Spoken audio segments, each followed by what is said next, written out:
Ryan, what are you doing? Changing oil. I'm changing oil. Leave me alone. With Leave me alone, man. I'm changing. I saw it on YouTube. This is gonna work. It's gonna work. I promise. No, Ryan. It's fine. You got a warranty. It's gonna work. That's Pam. No, on YouTube they said this would work in an engine. I know because I saw it on YouTube and it's for real. That's Pam. You know what? It's gonna work. Ryan Johnson, if What? you put that in the car, I will kill you. No, it's gonna work. It's gonna make your car last longer because this is lighter than regular oil. It's lighter. It's like putting stickers on a car or a spoiler on a front wheel drive car. It makes it faster. I don't want you to put that in my car. I know things. I watch YouTube. I don't want you to put that in my car. Well, Ryan!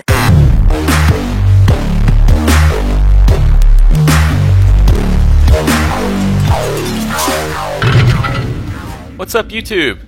So everyone should know how to change their oil, but in case you don't and you stumble across this video, welcome. This is more me testing out my new camera equipment. Step one is jack up the car. Make sure you use the jack stand. Have an appropriate toolkit. Go ahead and place the oil pan under the car. Take off the access cover so you can get to the oil filter. You're going to go ahead and loosen up the drain plug. Let all that oil drain out. You want to let it sit for a while so that every bit of that oil comes out. And you can take your oil filter removal tool, give it a couple tugs, and that oil filter should come right off.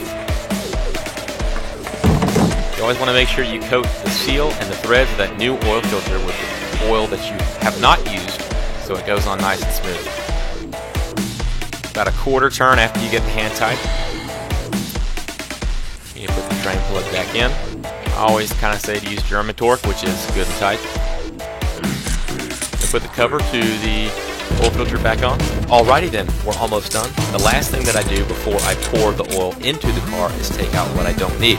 For example, if the car takes 4.5 quarts, I'll go ahead and take half of a quart out, put it in a separate container, so I can just focus on pouring all the oil into the car and I don't have to stop every 2 seconds to check the level that's left in the can. what's up, YouTube? I hope you liked today's video. I hope you like the new intro, the new kind of comedy sketch we're getting into before the video starts. Be sure to hit the big thumbs up button below, hit the subscribe button, it looks like a giant check. In addition, leave a comment, let me know if you like what you saw. Also, I'm kicking off a new campaign this week with Teespring for the YouTube certified mechanic shirts you see here. I'm going to try to make a new shirt every month, once a month, come up with some kind of different design based off input from you guys. So tell me, what would you like to see? In addition, go to www.creative-mechanic.com. You'll have links to my blog posts, videos, soon-to-be podcasts, and, as always, links to the Google Play Creative Mechanic music that I make as background tracks to go along with these YouTube videos, so I don't get a copyright claim. Be sure to do all that, hit the subscribe button. Look forward to seeing more of you in 2018.